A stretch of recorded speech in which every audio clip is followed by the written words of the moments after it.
وہ اب بھی نینا کو دیکھ رہا تھا جبکہ اس کے کانوں میں ایمبولینس کی چیخ و پکار پڑ رہی تھی۔ عجیب سما تھا، اس کی ہارٹ بیٹ جیسے مدھم ہو گئی تھی۔ نینا نے سرخ انگارہ آنکھوں سے اس کی جانب دیکھا۔ آج اس کا بدلہ پورا ہو گیا تھا، مگر اس کی محبت، ہاں محبت، انتقام کی بھینٹ چڑھ گئی۔ بلاج کی نظروں کی بے یقینی نینا کا دل چیر رہی تھی۔ یہ وہ واحد رشتہ تھا جس نے اس سے بے لوث محبت کی تھی، بچپن کی بہت ساری محرومیوں کو جہاں اس کی محبت نے نرم پھوار رکھا تھا، وہ اس کی محبت اس کے اندر سے انتقام کی آگ نہیں نکال سکتی تھی۔ نینا نہیں جانتی تھی کہ آگے کیا ہوگا، مگر وہ اب اس شخص سے بہت دور چلا جانا چاہتی تھی۔ وہ چاہتی تھی وہ اس پر سے نگاہ ہٹا لے، اس کی نگاہ اس کے قدموں کو کمزور کر رہی تھی، مگر وہ تو یکٹک اسے ہی دیکھ رہا تھا جیسے آج اپنی تکلیف کے آنکھوں کے ذریعے دل میں اتار دے گا۔ نینا نے قدم پیچھے لینے شروع کیے اور اس پہ نگاہ اٹھا لی۔ بھگدڑ مچ گئی تھی۔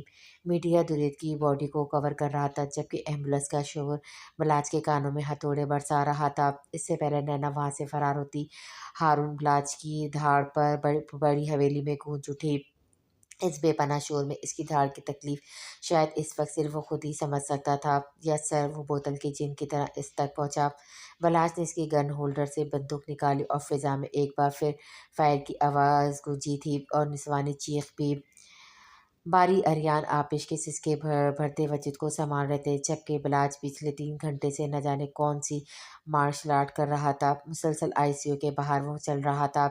اس کی چال کا اضطراب، ماتھے کی تنے رگیں، آنکھوں کی سرخی اور بھیجے مونچھیں اس وقت اس کے اندر کے جنون کو واضح کر رہی تھی۔ شاہ سائم، وش، ماروق، راحت صاحب، حیدر عاشر سب بے چین مسرت تھے کیونکہ ڈاکٹر کا کہنا تھا کہ بلیڈنگ بہت ہو چکی ہے۔ ایک گولی دماغ کے بالکل نزدیک سے گزری ہے جبکہ دوسری سینے اور تیسری بازو پر۔ حالت تشویشناک تھی اور بچنے کے چانسز بہت کم۔ تبھی وہاں سب بن پانی کی مچھلی کی طرح تڑپ رہے تھے۔ باری نے بلاج کو ایک بار پھر آئی سی یو کے دروازے سے بے چینی سے جھانکتے دیکھا تو نہ جانے کیوں اس کا دماغ غصے سے کھول اٹھا۔ وہ اٹھا اور بلاج کا گریبان اپنی گرفت میں جگڑا اور ایک بار سب حیران و پریشان رہ گئے جبکہ بلاج کے لیے یہ دوسرا بڑا جھٹکا تھا۔ آپ نے مارا میرے باپ کو، بدلہ لیا اس بات کا، قاتل ہیں آپ میرے باپ کے۔ ارے آپ تو بھائی کہلانے کے لائق ہی نہیں تھی، اتنی جرأت تھی تو خود اتارتے ہمارے سینوں میں گولیاں، یہ اپنی بیوی کا سہارا کیوں لیا؟ اتنی نفرت ہو گئی تھی میرے باپ سے کہ مار ہی دیا۔ جذباتی ہو کر باری نے 2-3 تھپڑ بلاج کے چہرے پر مارے تو وہ جو جبرے پیچھے کھڑا تھا ایک جھٹکے سے باری کا گلا پکڑا اور اپنا پورا جنون اس نے اس کی گردن پر نکال دیا کہ باری کی آنکھیں ابل آئیں۔ گالی، اس کی غراٹ سب نے سنی اور بلاج کو ہٹانے کی تکوت کرنے لگے۔ بلاج چھوڑو اسے، راحت صاحب کے کہنے پر اس نے اسے دور جھپکا بلکہ باری کھانس کر رہ گیا۔ یہ میرا باپ ہے، سمجھا؟ اس نے انگلی اٹھا کر جیسے سب کو حتمی انداز میں جتایا۔ اچھا، باری کھانستے ہوئے بولا تو بلاج یکدم پھر اس کی جانب بڑھا۔ بھائی پلیز۔ اریان نے اس کو پکڑا تو وہ اریان کا بھی ہاتھ جھٹک چکا تھا۔ آج اسے اپنے آپ جیسے بالکل تنہا لگ رہا تھا، بس ایک آواز، ایک پکار اپنے باپ کی سننا چاہتا تھا۔ وہ لاوا تھا جسے درید بختی باندھ سکتا تھا، مگر دور دور تک اسے کوئی آواز سنائی نہیں دی جو اسے نیم پاگل کر رہی تھی۔ کیوں نہیں کٹنے دی آپ نے ایف آئی آر؟ باری کا دل پھٹنے کو تھا۔ باری خاموش ہو جاؤ، شاہ نے اسے ٹوکا تو بلاج اس کو گھورنے لگا سرخ بزم کر دینے والی آنکھوں سے، اور اس سے پہلے وہ کچھ بولتا ڈاکٹر 4 گھنٹے بعد باہر نکلے وہ پلمیز تک پہنچا۔ گولیاں دونوں نکال لی ہیں، بٹ بیڈ نیوز یہ ہے کہ وہ کوما میں چلے گئے ہیں۔ دماغ کے پاس سے گزرنے والی گولی نے دماغ کو شدید متاثر کیا ہے، ڈاکٹر نے افسوس سے کہا تو بلاج کے قدموں تلے جہاں زمین کھسکی وہیں اب آپ شنتو یہ خبر سن کر بے ہوش ہو گئی۔ تو آپش یہ خبر سن کر بے ہوش ہو گئے۔ ایک بار پھر ہنگامہ مچ چکا تھا۔ بلاج کی شادی، یہ بات، یہ سوچ ہی اس کے لیے سہانے روح تھی۔ مجھے کچھ امیدیں تھی کہ شاید وہ اس کی جانب لوٹ آئے۔ وہ آخری امید بھی دم توڑ گئی اور ارمیش کے وجود کو تنکا تنکا کر گئے۔ وش کو بھی اس کی حالت سے کچھ اندازہ ہو گیا تھا۔ وہ تو چاہتی یہی تھی کہ بلاج اس گھر کا داماد بنے، مگر وہ کسی کی خوشی میں غم نہیں بنانا چاہتی تھی۔ اس نے ارمیش سے دو ٹوک بات کرنے کا فیصلہ کیا اور جب اس نے پوچھا تو ارمیش کا واضح اقرار اور اس کی حالت دیکھ کر اس کا دل کانپا تھا۔ آخر کو اولاد تھی اس کی۔ ارمیش کو سینے سے لگا کر اس نے اس کی سسکیاں اپنے سینے میں سمو لی۔ وہ اس کو فنکشن میں جانے کے لیے قائل کیا، مگر اس کی حالت اور آنکھوں کی ویرانی سے وہ خود ہی خائف ہو گئی اور پھر شاہ کو اس کی خراب طبیعت کا کہہ کر شاہ وش کو تو فنکشن میں شامل ہو گئے تھے، مگر وہ اپنے ہی وجود کو پیٹ پیٹ کا غم منا رہی تھی کہ فون کی بیل بجی۔ علیش کا فون تھا، وہ کیوں اس وقت اسے کال کرے گی؟ اب تک تو سب اس نے اذیت سے سوچا، مگر پھر کال اٹینڈ کر لی اور جو خبر سننے کو ملی وہ جھٹکے سے اٹھی۔ میں آتی ہوں، اس نے کہا اور کچھ سوچتے ہوئے اپنے پھولے پپٹوں کو صاف کیا تو درد سے اٹھا، مگر اس نے فائق کو کال ملائی، جسے 5 بار کال کرنے پر ہی اٹھا لیا۔ اسے اطلاع دی تو خلاف توقع فائق نے اسے اپنے وہاں پہنچنے کا کہا، اور یوں وہ دونوں بہن بھائی بڑی حویلی پہنچے تو وہاں تو جیسے موت کا سما تھا۔ شہری بے اوسان رو رہی تھی، جبکہ کسی کے قابو میں نہیں آ رہی تھی۔ وہاں سب خواتین پریشان حال تھی۔ ماں تو بے دم سی صوفے میں بیٹھی بیٹے کی لمبی عمر کے لیے دعا گو تھی۔ وش فائق کو دیکھ کر حیران ہی رہ گئی، جو بغیر کسی کی جانب دیکھے شیری کی طرف بڑھ رہا تھا۔ شیری بھی اسے دیکھ چکی تھی۔ میرے ڈیڈ، اس کے منہ پر بس یہی کلمہ تھا۔ فائق نے اس کے مچلتے وجود کو تھاما، نہ جانے کیوں اتنی نفرت کے باوجود اس کے یوں تڑپنے پر فائق کا بس نہیں چل رہا تھا۔ شیری، اس نے اس کے چہرے پر سے بال ہٹائے۔ فائق، مجھے جانا ہے، ان کے پاس جانا ہے، مجھے جانا ہے۔ وہ اپنی ہی گردان پر تھی۔ اوکے، ہم چلتے ہیں، اس نے اسے تسلی دی، جبکہ شیری کو شدید چکر آیا، آنکھوں کے گرد اندھیرا چھا گیا اور اس کے بازو میں ہی جھول گئے۔ شیری ایک بار پھر سب پریشان سے اس کی جانب بڑھے۔ اس کی حالت بالکل ایسی نہیں تھی کہ ہاسپٹل لے جایا جاتا۔ تبھی فائق نے اپنے فیملی ڈاکٹر کو بلایا اور اس نے جو خبر دی، فائق کھڑے کھڑے قدموں پر ہل گیا۔ شی از ایکسپیکٹڈ، انہیں ریسٹ کی ضرورت ہے، ارلی ایج کی پریگنینسی میں احتیاط بہت کرنی پڑتی ہے، and what's her age? Doctor نے فائق کی جانب دیکھا۔ 19، اس نے بتایا تو نہ جانے کیوں شرمندہ تھا۔ اٹس ٹو ارلی، خیر احتیاط کریں، اس نے کہا اور شیری کو سکون دہ انجیکشن لگا کر چلا گیا، جبکہ وہاں سب ایک خوشی کی بات کو غم کی چادر میں اڑا کر خاموش کھڑے تھے۔ فائق شیری کو دیکھ رہا تھا، جس کے چہرے پر مٹا مٹا میک اپ اور اداسی تھی، بے ہوشی میں بھی۔ وش نے فائق کے شانے پر ہاتھ رکھا، یہ دیکھو۔ فائق نے ماں کی جانب دیکھا اور پھر اس کے خراٹے ہاتھ دیکھ کر اس کے دل کو دھچکا لگا۔ اس نے فوراً ماں کے ہاتھ تھامے۔ نہیں، ہم قصوروار ہیں ہم، مگر وہ بری نہیں ہے، غلطیاں انسانوں سے ہوتی ہیں، معاف کر دو اسے، اب تو باپ بننے والے ہو، تھوڑا سا لحاظ کر لو، اسے تمہاری محبت اور توجہ کی ضرورت ہے، پلیز۔ وش نے نم آنکھوں سے اس کی طرف دیکھا، جس کی آنکھیں خود سرخ تھیں، اور ماں کو سینے سے لگا لیا۔ سوری مما، بس اتنے ہی لفظ تھے اس کے پاس۔ وش نے پرسکون ہو کر اس کی پیشانی چومی۔ درید کو روم میں شفٹ کیا جا چکا تھا۔ آپش تو اس کے پاس سے ہلنے کا نام نہیں لے رہی تھی، مسلسل آنسو گر رہے تھے۔ اس کی چند دنوں پہلے کی باتیں اس کو بے حال کر رہی تھی۔ بلا چاہ کر بھی اس کے پاس نہ جا سکا، وہ دور ہی سے ان کے چہرے کی طرف دیکھ رہا تھا۔ ڈاکٹر سے وہ ساری ڈیٹیل لے چکا تھا، وہ سب سن سکتا تھا، مگر نہ ہل سکتا تھا، نہ دیکھ سکتا تھا۔ وہ اس کے کومے کی میعاد کا بھی اندازہ نہیں لگایا جا سکتا تھا کہ یہ کب تک ہے، اور ہو سکتا ہے وہ کومے میں ہی زندگی کی بازی ہار جائے، اور ہو سکتا ہے وہ جلدی کور کر لے۔ یہ اس کی ول پاور پر ڈیپینڈ کرتا تھا۔ سب روم میں موجود تھے، زندگی سے بھرپور انسان نیم جاں سا بیڈ پہ پڑا تھا، سب آبیدہ تھے۔ نرس روم میں آئی تو اس نے سب کو وہاں سے جانے کا کہا۔ باری اریان، تم لوگ گھر جاؤ، آپش کو لے کر صبح ہو چکی ہے۔ کب تک ایسا چلے گا؟ نرس کے کہنے پر شاہ نے اور راحت صاحب کو بھی حیدر عاشر سمیت جانے کا کہا۔ نہیں انکل، میں کہیں نہیں جاؤں گا، باری نے کہا اور باہر نکل گیا، جبکہ اریان آپش کے نانا کرنے پر اس کی حالت کے پیش نظر لے کر نکلا، اور باقی سب بھی آہستہ آہستہ جانے لگے۔ میں باہر ہی ہوں، شاہ نے اس کے شانے پہ ہاتھ رکھ کر کہا، مگر وہ تو جیسے سب کھڑا باپ کو دیکھ رہا تھا۔ شاہ بھی باہر نکل گیا اور صرف وہ روم میں رہ گیا۔ وہ شکستہ قدموں سے درید کی طرف بڑھا، اسٹول کھینچ کر بیڈ کے ساتھ بیٹھا اور درید کا ہاتھ تھام کر وہ پھوٹ پھوٹ کر رو دیا۔ آئی نیڈ یو، اس کے لب کپ کپائے۔ جواب دیں، ایسے کیسے مجھے چھوڑ جائیں گے؟ پلیز پلیز، میں مر جاؤں گا آپ کے بنا، میری زندگی ہو یار۔ وہ بے بسی سے روتا گیا۔ اندھیری کوٹری میں سسکیوں کی آواز تھی، خوف پوری تکلیف بھری سسکیاں۔ آج 1 دن ہو چکا تھا، اس کے پاؤں کی گولی نہیں نکلی تھی، تکلیف سے اس کی جان پر بن رہی تھی۔ اس کا پاؤں بالکل اکڑ گیا تھا، لگتا تھا اگر اس کی گولی نہیں نکالی گئی تو شاید وہ یہ تکلیف برداشت کرتی کرتی مر جائے گی۔ اس نے سسک کر ادھر ادھر سر پٹکا، خون کی بدبو اس کے گلے کو چیر رہی تھی، جبکہ وہ بھوکی پیاسی کرا رہی تھی۔ بلاج، زبان پر بس ایک ہی کلمہ تھا۔ ہاسپٹل کی خاک جانتے آج اسے 2 دن ہو گئے تھے۔ ڈاکٹر سے وہ مسلسل پوچھ پڑتال کر رہا تھا، اس کے نزدیک 2 دن میں کوئی اثر دکھ جانا تھا، مگر ایسا کچھ نہیں ہوا۔ بخت کی حالت اب بھی پہلے روز کی طرح تھی، सब बड़ी हवेली से आकर जा रहे थे, मगर वो अब भी वहीं इसी हुलिये में खड़ा था। सबने इसे बड़ी हवेली चलने का कहा, मगर वहाँ से जाना नहीं चाहता था। इस वक्त भी रात के आखिरी पहर, जब सुबह का सूरज निकलने के लिए बेताब था और तीसरा दिन वो अपने बाप की आवाज़ सुने बगैर गुजार देता। हारून की पुकार पुकार पर चौंक गया। सर, इसने सुर्ख फूली आंखें खोली तो हारून इन आंखों की वहशत से घबरा गया। सर, गोली जहर छोड़ रही है, वो बेहोश है, इसने मुख्तसर सी बात की। हारून को उम्मीद थी कि वो उठकर अभी इसका चेहरा अपने थप्पड़ों से सुर्ख कर देगा, मगर ऐसा कुछ नहीं हुआ। इसने आंखें उठाकर ऊपर देखा और वो उसे ही देख रहा था। सॉरी सर, बट अब ऑर्डर्स क्या हैं? इसने झिझकते हुए पूछा। निकाल दो और होश में आ जाए तो बता देना, सपाट लहजा एहसास से आरी था। हारून को हैरत नहीं हुई, ये इस लड़की की गद्दारी थी। बिलाज तो इसके हुस्न और मोहब्बत में दीवाना था, मगर वो काश वो पहले इसकी इंक्वायरी निकलवा लेता। मगर अब तो वक्त गुजर चुका था और पिछली 2 रातों में बिलाज को इसके बारे में सभी मालूम हो गया था कि वो किसकी बेटी थी और दर हकीकत इसकी ज़िंदगी में आने का क्या मकसद था। और वो डायरी भी इसके हाथ लग गई थी जो अलीज़े की थी, और नैना ने इस पर वक्त के मुतालिक अपनी भड़ास किस तरह निकाली थी। हारून ने इस बात में सर हिला और इसका हुक्म बजा लाने के लिए वहाँ से निकलता चला गया, जबकि बिलाज ने एक बार फिर सर सोफे की पुष्ट से टिकाकर बाप की जानिब देखा जो खामोश लेटा था। बारी भी वहीं था और सारी गुफ्तगू सुन रहा था। इन दोनों के दरमियान इस दिन के बाद कोई बात नहीं हुई थी।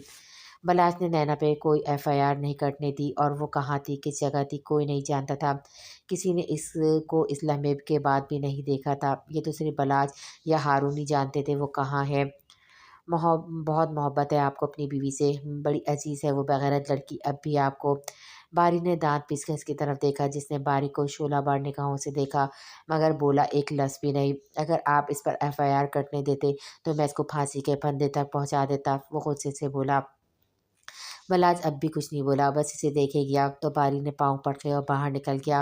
वो ऐसा ही हो गया था, इसके पास किसी बात का कोई जवाब नहीं था। वो खामोश रहकर भी अपनी चला रहा था। यही बात बारी को तैश दे रही थी। वो नैना को पुलिस हिरासत में देना चाहता था, मगर बिलाज ऐसा कुछ नहीं होने दे रहा था। शेरी को ये खबर मिली तो इसके दिलो दिमाग पर इस बात का कोई ख़ास असर नहीं हुआ। बड़ी हवेली के लोगों को ख़ास तौर पे शेरी, बिलाज और आपिश को जैसे चुप सी लग गई थी। वो तीनों किसी से कोई बात नहीं कर रहे थे। कुछ खा लो, इसी 2 दिन पुराने हुलिये में देखकर फाइक ने इसके सामने खाना रखा। वो अब भी बड़ी हवेली में थी, जबकि वेश्या समेत सभी बड़ी हवेली थे। शेरी ने इसकी जानिब देखा। मेरे डैड ने खाया है, सपाट लहजे के साथ बोली। शेरी, वो ठीक हो जाएंगे। इस दिन के बाद इसका रवैया शेरी के साथ कुछ नरम हो गया था, मगर अब भी इसकी जिद पर फाइक को रच का गुस्सा आता था। अच्छा, क्या गारंटी है? शायरी ने इसकी जानिब देखा। आपके पास तो हर वक्त हर बात हतमी होती है ना, किसी की गलती पर कोई माफ़ी नहीं, किसी की तकलीफ़ पर कोई मरहम नहीं। मैंने आपके जितना सिंगल इंसान आज तक नहीं देखा, और आप किस लिए हमदर्दी जता रही हैं? इसलिए ना कि आपका बच्चा मेरे पास है, सिर्फ इसलिए ड्रामे ढिढोले कर रहे हैं। शेरी गुस्से से चिल्लाई। दिमाग ख़राब तो नहीं हो गया है? फाइक भी गुस्से से दहाड़ा। हाँ, हो गया है। आपकी इस बिलावजह की मेहरबानी पर। वो चिल्लाई और बेबसी से रोने लगी तो फाइक, जो इसे सख्त सुस्त बनाने का इरादा रखता था, इरादा रखता था, विश के आने पर यकदम खामोश हो गया। शेरी, मेरी जान, इस हालत में गुस्सा ठीक नहीं। वो इन दोनों की आवाज़ें सुनकर अंदर आई थी। आंटी, इनसे कह दें ये चले जाएं और अपनी करम नवाजियाँ किसी और पर करें, मुझ पर मत करें। मैं नहीं देखना चाहती इन्हें। वो गुस्से से बोली। इसे देख कर रह गई। देख रही हैं मम्मा, और आप इस लड़की के लिए मेरे सामने हाथ जोड़ी थी। फाय गुस्से से धाड़ा, जबकि शेरी ने इसको सुर्ख आंखों से देखा और सर थाम कर रोने लगी। विश पल में इस तक पहुंची। हो गए तुम खुश? विश ने घूरकर फाइक को देखा। मैंने क्या किया है? ड्रामेबाजी कर रही है ये लड़की, वो उसकी जानिब देखकर अब कदरे नीची आवाज़ में बोला। फाइक, तुम इसकी तबीयत के मुतालिक जानते हो, फिर भी तुम्हारी ज़बान नहीं बंद होती। तंग आ गई हूँ मैं तुमसे। विश ने इसको बुरी तरह लदाड़ा तो वो पैर पटकता बाहर निकल गया। विश ने शेरी की जानिब देखा। बेटा, कुछ खा लो, इसने प्यार से कहा, तो शेरी ने चंद में विश के हाथ से लिए। बेटा, हिम्मत से काम लो, देखो आपिश की हालत, वो तो बिल्कुल खामोश होकर रह गई है। इसे ज़रूरत है तुम्हारी, बिलाज की, बारी की, और अरियान बेचारा अकेला कब तक क्या करेगा? दुआ करो और हिम्मत से काम लो। ऐसे तो तुम अपने किसी और को, जान को भी नुकसान दे रही हो। इसने शेरी के सर पे हाथ रख कर कहा तो शेरी सोच कर रह गए। हाँ, इसे कुछ हिम्मत करनी चाहिए थी। आर्यन आपिश को हॉस्पिटल छोड़कर सिर्फ फ्रेश होने के लिए घर आया था तो अलीश को सोचकर इसने किचन में झांका, मगर इसकी सोच के बरस किचन में अरमेश खड़ी कॉफ़ी बना रही थी। वो भी पीछे हर आहट पाकर पलटी तो आर्यन को खुद को घूरते पाया। अरमेश ने बुरा सा मुंह बनाकर आकर फिर मुंह मोड़ लिया, जबकि आर्यन खुद इसके मुंह नहीं लगना चाहता था। तभी वही खड़े खड़े अलीश को पुकारा, भाभी। बारी और अलीश का निकाह हो चुका था, तभी आर्यन ने इसे इसी रिश्ते से पुकारा। भाभी, एक कप कॉफ़ी दे देंगी प्लीज़? इसने लाउंज से आती अलीश को कहा तो इसने इस बात में सर हिलाया। तबीयत कैसी है बख्त बाबा की? अलीश ने कॉफ़ी बनाते हुए पूछा। वैसी ही है, अभी कोई बेहतरी नहीं आई। आर्यन वहीं चेयर खींचकर बैठ गया तो अलीश ने अफसरदा से सांस खींची। बलाज भाई कब आएंगे? आज 5 दिन हो गए, इन्हें भी घर ले आए ताकि फ्रेश हो। अलीश ने कहा तो अरमेश के दिल को कुछ हुआ। वो तो हैरान ही रह गई थी नैना की इस हरकत पर, मगर वो दुश्मन जान बड़ी हवेली की राह ले ही नहीं रहा था। ठीक कह रही हैं आप। खैर मैं फ्रेश हो जाऊँ, फिर मुझे भी जाना है। फिर घर आएंगे बारी भाई। इसने अलीश के हाथ से कॉफ़ी का मग लिया और एक अचपती नज़र अरमीश पर डाली जो खामोश खड़ी थी और वहाँ से बाहर निकल गया। इसे होश आया तो टांग शदीद दर्द था, हत्या कि वो टांग हिला भी नहीं पा रही थी, जबकि नकाहत इतनी थी कि इससे आंखें भी नहीं खुली जा रही थी। 5 दिन से वो इसी ज़मीन पर पड़ी पड़ी पड़ी रही, अब बिल्कुल कमला गई थी। अंधेरे से चाहकर भी शनासाई नहीं हो पा रही थी। भूख शिद्दत से लग रही थी। इसने अब उठने की हिम्मत की तो वो सरकती सरकती सलाखों के लगे दरवाजे को देखा, जहाँ बिल्कुल मामूली सी रोशनी का गुमा था, मगर वो मलकची सी रोशनी खासी खौफनाक लग रही थी। इसने सलाखों को दोनों हाथों से थामा। कोई है। 5 दिन बाद अपनी आवाज़ से अजनबी इसे अजनबी लगी और कुछ बामुश्किल आंखें खोलकर देखना चाहा तो इसे मालूम हुआ वो शायद किसी जेल में कैद थी। यहाँ पर और भी ऐसी सलाखों के कमरे थे जिन्हें वो कोठरी समझ रही थी। वो सिसकी के डार्क ब्राउन फोटो पर निगाह पड़ी। वो मुस्कुरा दी, अजीब सी मुस्कुराहट थी। पलाज लब फिर से हिले। इसके पीछे और भी लोग थे। इसने निगाह उठाकर देखा तो एक तेज रोशनी इसके मुंह पर पड़ी। इसने अपने दोनों हाथ हाथ चेहरे पे रख लिए। हारून ने साइड पे लगे एक बटन पर हाथ मारा तो पीली रोशनी से सिल पर छा गई, जिस पे नैना अपनी टांग थामे सिकड़ी समेटी पड़ी थी। कितना वक्त हुआ खाना दिए हुए? इसकी आंखें बंद थी। नैना को बिलाज की आवाज़ आई। इसने आंखें खोलकर देखना चाहा, मगर इतनी जल्दी आंखें रोशनी से शनासाई करने के लिए तैयार नहीं थी। वो वैसे ही आंखें मेजे हुई थी। कल खिलाया था सर, हारून ने कहा। खाना खिलाओ। लाज की सपाट आवाज़ उभरी तो नैना के लब फिर मुस्कुराए। वो जानती थी वो इससे नफरत कर ही नहीं सकता था। वो उसे यहाँ से भी बचा कर ले जाएगा। कितनी बेवकूफ़ थी वो, शायद अब ज़्यादा हो गई थी। 2 लेडी कांस्टेबल इसने इसके दोनों हाथों को पकड़ा और खींच कर इसी दीवार के साथ बिठाया तो नैना की वो आपका निकली। इनके अंदाज में ज़रा सी भी नरमी नहीं थी। अब के नैना ने आंखें खोली। वो पीठ मोड़े खड़ा था। नैना इसकी पूछ को हसरत से देखी गई, जबकि वो दोनों औरतें इसके मुंह में खाना खिला कम ठूस ज़्यादा रही थी। और अचानक ही एक कांस्टेबल का हाथ इसकी इसकी इसी टांग पर लगा। नैना चिल्ला उठी, तकलीफ से दोहरी होते हुए तड़प तड़प कर रोने लगी। इसकी आवाज़ से बिलाज के दिल में मामूली सी भी हमदर्दी नहीं हुई, जबकि कांस्टेबल इसके मुंह में बगैर रुके खाना ठूस रही थी। नैना तकलीफ से खा कम उगल ज़्यादा रही थी और जब खाना ट्रे में ख़त्म हो गया तो वो इसी तरह खामोशी से उठकर पीछे चली गई तो बिलाज पलटा। नैना ने रोते हुए इसकी तरफ हाथ बढ़ाया। बिलाज, हम बहुत तकलीफ़ में हैं। अटकते अटकते वो इसको बेबसी से देख रही थी। बिलाज ने इसकी जानिब देखा, फिर इसके हाथ की तरफ देखा और बेरहमी से इसके बड़े हुए हाथ पर अपना बोट रखकर मसल दिया। नैना की चीखों पुकार दिल चीर रही थी। वो तड़प गई, सिसक गई, मचल रही थी, मगर बिलाज के दिल में हल्का सा भी रहम नहीं आया। मेरे भी दिल में बहुत तकलीफ़ है नैना, और मेरा गम तो तुम्हारे गम से बहुत ज़्यादा है। इसकी उँगलियों से खून रसने लगा तो इसने पाँव हटाया। बिलाज के पाँव हटाते ही नैना ने जल्दी से अपना हाथ अपने दूसरे हाथ में छुपा लिया और नम सुर्ख आँखों से इसे देखने लगी। यकायक वक़्त था, एक ऐसा वक़्त था वो इस शख़्स की मोहब्बत में पूर-पूर भीगती रही थी और आज वो कितना बेरहम हो गया था। मगर वक़्त के साथ की गई हरकत पे इसे ज़रा भी अफ़सोस नहीं था, और होता भी क्यों, वो अपनी जगह जायज़ थी, मगर ये तकलीफ़ भी बर्दाश्त नहीं हो रही थी जो इसे दिए जा रहा था। वो इतना बेरहम हो गया था, नैना ने कभी सोचा नहीं था। इसकी शख्सियत का ये रुख वो जानती ही नहीं थी, और वैसे ही दीवाना वाले से देखी गई। जो दिल में ज़रा-ज़रा सी मोहब्बत थी, वो इन 5-6 दिनों में शिद्दत इख्तियार कर रही थी। अब न जाने इस मोहब्बत ने और कितने रंगों से नैना को आशियाना कराना था। बलाज ने हारून की जानिब देखा जो खामोश खड़ा था। बांधो, इसकी आवाज़ मध्यम थी। हारून जर्द चेहरे से इसे देखे गया। सर प्लीज़ होश से काम ले। हारून ने जैसे आखिरी बार इल्तिजा की तो इसे सर्द नज़रों से इसे देखा और लेडी कांस्टेबल को इशारा किया जो नैना की तरफ रस्सियाँ लेकर बढ़ी। नहीं नहीं बलाज, वो बेबसी से चीखी, मगर वहाँ तो सब जैसे कानों में उंगलियाँ डाले बैठे थे। नैना को दीवार में नस दो बड़े साइज़ के हुकों से बांधकर वो पीछे हट गई। जबकि नैना का रंग हारून के हाथ में मौजूद शंटर देखकर जर्द हुआ। अब ज़रूर वो शंटर वो बिलाज को देता और बिलाज नैना का रेशा रेशा बदन से जुदा कर देता। हाँ, वो इतना ही दीवाना था दुरेद वक्त के लिए। बिलाज ने हारून के सिवा वहाँ सबको चले जाने का इशारा किया और अपनी शर्ट के बटन खोले। नैना नासमझी से इसकी कसरती वजूद को देख रही थी। बिलाज ने शर्ट उतार कर नैना के कदमों के पास फेंकी और हारून के आगे अपने दोनों हाथ किए। सर प्लीज़, हारून तकरीबन रो देने को था। Shut up. अचानक इस सैल में इसकी घराट गूंजी। सुर्ख आंखों में बिल्कुल भी रहम का तासुर नहीं था। हारून को चार व नचार हबलाज के हाथों को हथकड़ियों से बांधना पड़ा और फिर उन हथकड़ियों के दरमियान चेन में रस्सी बांधकर इसने छत में नस लोहे के बड़े बड़े हुक्कों से बिलाज के हाथ ऊपर को बांध दिए। नैना को कुछ कुछ अब समझ आने लगी थी, जबकि बिलाज की आंखों में जख्मी तासु था जो इस पर ही जमी थी। नहीं, वो सिसकी और अपने हाथ रस्सियों से आज़ाद कराना चाहा, मगर अफसोस कि वो बंधी हुई थी। बलाज के पाँव भी हारून ने चंद सेकंड बाद बांध दिए। अब वो किसी मुजरिम की तरह लटका हुआ था, जबकि हारून की आंखों से एक मजबूत मर्द होने के बावजूद आंसू बह निकले। नैना से मोहब्बत करने की खुद को ये कैसी सज़ा थी। वो उसको तकलीफ देता क्योंकि गुनाह इसने किया है, मगर नहीं, वो तो बारी बात को हकीकत समझ चुका था। हाँ, नैना इसके तसव्वुर से इसके घर में आई और उसके बाप को गोली मार दी तो वही तो हकीकी कसूरवार था। ना नैना को वो वहाँ लाता, ना इसकी ज़रूरत होती। ये बात बिलाज को अंदर ही अंदर काट रही थी। करीब था कि वो पागल ही हो जाता। स्टार्ट सेल में सिर्फ नैना की सिसकियाँ थी। नहीं नहीं प्लीज़ मत करें ऐसा। वो चिल्लाई। आँख तो बराबर लगी थी दोनों जानिब। आखिर को तड़पना भी नैना का हक था।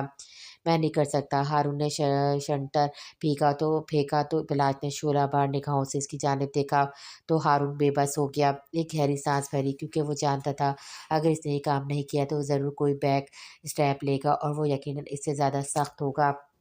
अपनी गिरफ्त शंटर पे सख्त करके इसने शंटर घुमाया तो बिलाज की कमर पर जितनी शिद्दत से पड़ा वहीं नैना की चीखें निकल गईं। हाय नहीं, प्लीज़ रुक जाए, वो पागलों की तरह चिल्लाने लगी, जबकि बिलाज का चेहरा खून झलकने लगा। मेरी गलती थी, मैंने तुमसे मोहब्बत की, वो कांपती आवाज़ में बोला। हारून की आंखों से खुद आंसू बहने लगे, जबकि एक और शंटर घूम के फिर इसी कुएं से इसकी कमर पर पड़ा तो बिलाज बिलबिलाकर पूरी तरह घूम गया। ये मेरा गुनाह था कि तुमसे वफा की उम्मीद रखी मैंने, वो फिर बोला। नैना खुद को छुड़ाने के लिए रस्सियों से हाथ झटक झटक कर आज़ाद कराने लगी, जबकि साथ साथ नहीं नहीं की गर्दान भी थी। हारून ने दरबे दरबे इसके कमर पर शंटर मारे के बिलाज की कमर सुर्ख होने के बाद अब ठनठनी खून की बूंदें निकलने लगी थी, जबकि सैल में बिलाज समेत नैना की भी दर्दनाक चीख उभरी। कैसी मोहब्बत थी, वो खुद को मुझे ठहराने को खुद को सजा दे रहा था।